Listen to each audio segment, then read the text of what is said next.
Os filisteus vencem os hebreus, mas são vencidos pela Arca da Aliança. Antes de Israel ter um rei, era formado pelas 12 tribos de Jacó. As questões mais difíceis eram julgadas pelos juízes. Cada tribo vivia do seu cantinho, na terra que recebera de herança quando juntos conquistaram as terras de Canaã. Nossa história de hoje se passa no final deste período, quando havia guerra entre algumas tribos e os filisteus. Um certo dia os filisteus mudaram a estratégia de guerra. Eles dispuseram seus soldados em linha, e avançavam sistematicamente, destruindo e matando tudo o que encontravam à sua frente. Os poucos soldados que conseguiram fugir clamavam: "Onde está o Deus de Israel?"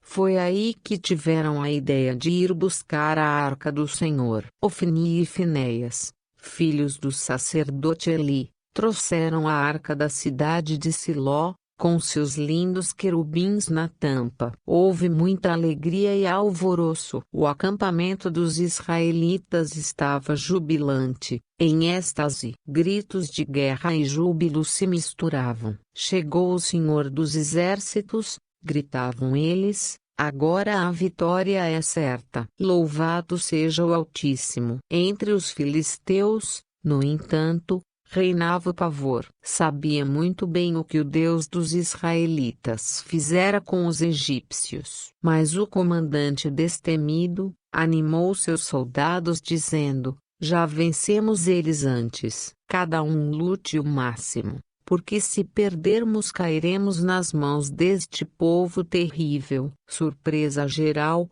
os filisteus ganharam de novo. Eli, já quase centenário, ficou em Siló. Era hora de Eli se tornar avô, quando chega um mensageiro com a péssima notícia: os filisteus venceram de novo. Morreu todo mundo, até seus filhos Ofni e Finéias. O pior de tudo, levaram a arca da aliança. Quando ele ouve falar da arca, ele cai da cadeira para trás, quebra o pescoço e morre. Sua nora entra em trabalho de parto. O parto estava difícil, com risco de vida. Perdera seu marido, cunhado e sogro no mesmo dia. Quando se escuta o chorinho da criança recém-nascida, ela dá seu último suspiro e grita: "Icabode! Icabode." Assim a criança se chamou Icabode, que traduzido significa: "Foi-se a glória de Israel." Enquanto isso,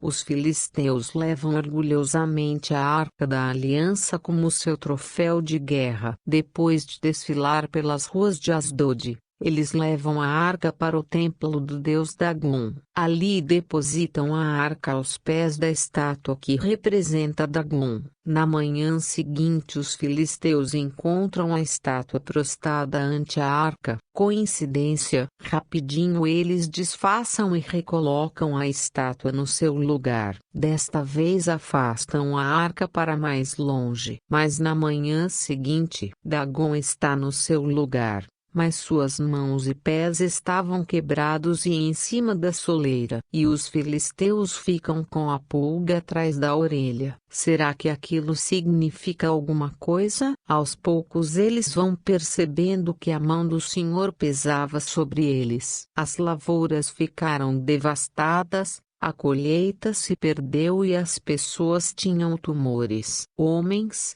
mulheres e até crianças sofriam com os tumores. Eles reúnem toda a liderança e só sabiam de uma coisa: a arca tinha que sair dali. Mas devolver um troféu tão especial. Então a arca foi levada para Gate e lá também apareceram as mesmas desgraças. Dali a arca viajou para Ecrom, depois para Gaza e finalmente chegou em Ascalon. Em cada uma das 5 cidades filisteias apareceram gafanhotos e gente com tumores. Convocaram a grande assembleia dos filisteus e debatiam o que deveriam fazer com a arca. Falaram os reis, Falaram o sacerdote e falaram os adivinhos. Chegaram à conclusão que deveriam fazer 3 coisas. Iriam devolver a arca aos israelitas com toda a pompa, a arca em cima de uma carruagem nova,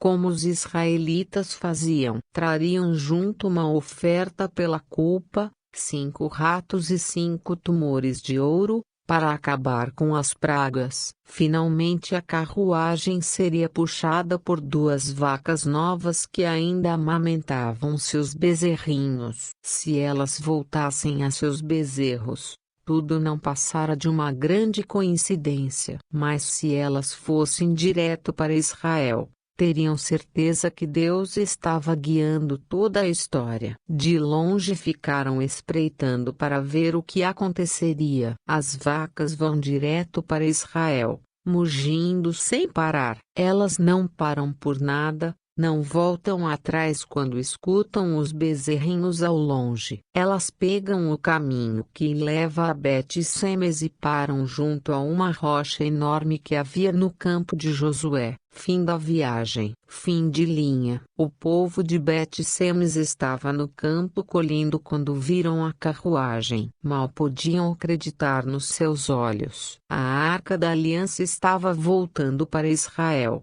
e viajava sozinha. Grande júbilo interrompeu a colheita. Todos chegaram, atraído pelos gritos. Voltou a glória de Israel. O Senhor dos Exércitos voltara a seu povo.